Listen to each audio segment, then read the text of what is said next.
So yesterday we talked about the passing of 79-year-old right-wing Supreme Court Justice Antonin Scalia. I told you that many Republicans, including Senate Minority Leader Mitch McConnell, were saying there is not going to be any appointment until after the presidential election. We have to let the people have a say.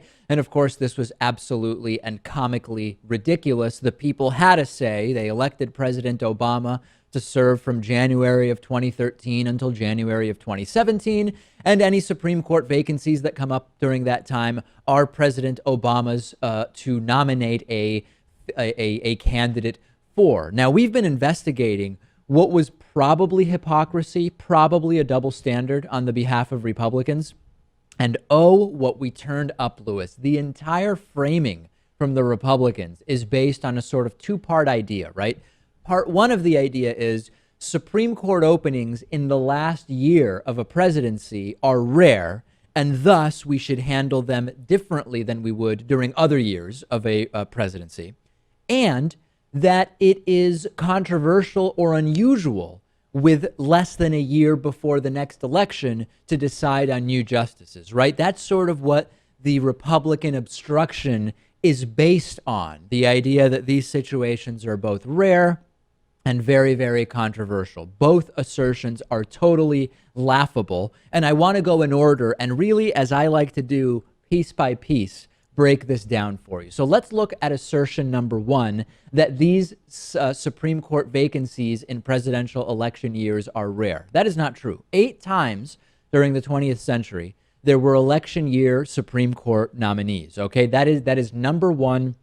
But no question about it whatsoever. That is absolutely the reality. So then the next question is, okay, well, is it common or rare that when there are these election year Supreme Court nominees, that they are confirmed? Let's now analyze that bit of data. 6 times during the 20th century, 6 of those 8 times, election year Supreme Court nominees were confirmed. So the 2 times where this didn't happen, Lewis, one was due to just lack of time to get it done. Right now, it is not pressing. We have plenty of time to get a new Supreme Court justice nominated and confirmed. One of the 2 times where it didn't happen during a presidential election year, there really wasn't enough time. Okay, and that's just an empirical fact.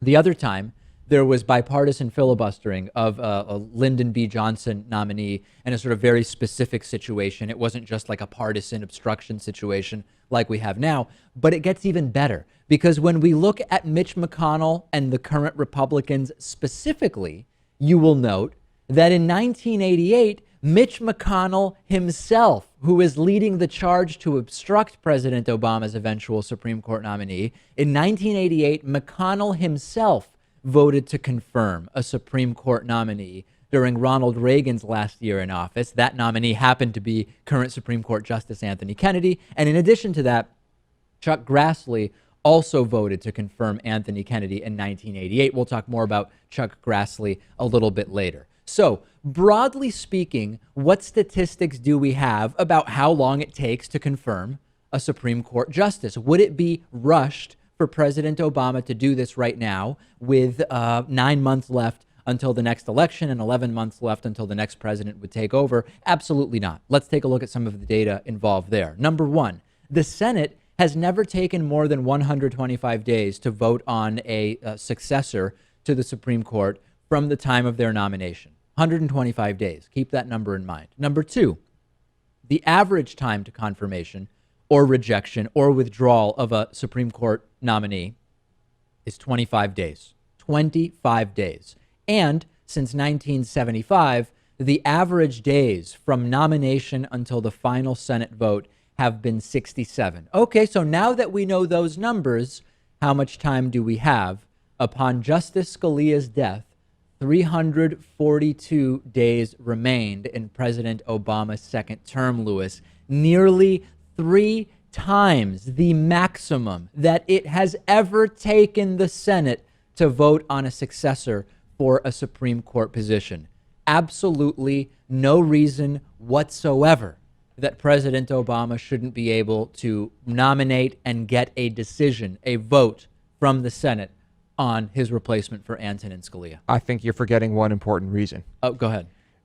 Obama is a socialist, communist, terrorist, Indonesian Muslim, hell-bent on destroying the country. You forgot about that. Without considering that, it might seem like there's a Republican double standard, but I guess the double standard is that we aren't realizing how different President Obama is from past presidents. Yeah, so absolutely ridiculous. Don't fall for the right-wing nonsense.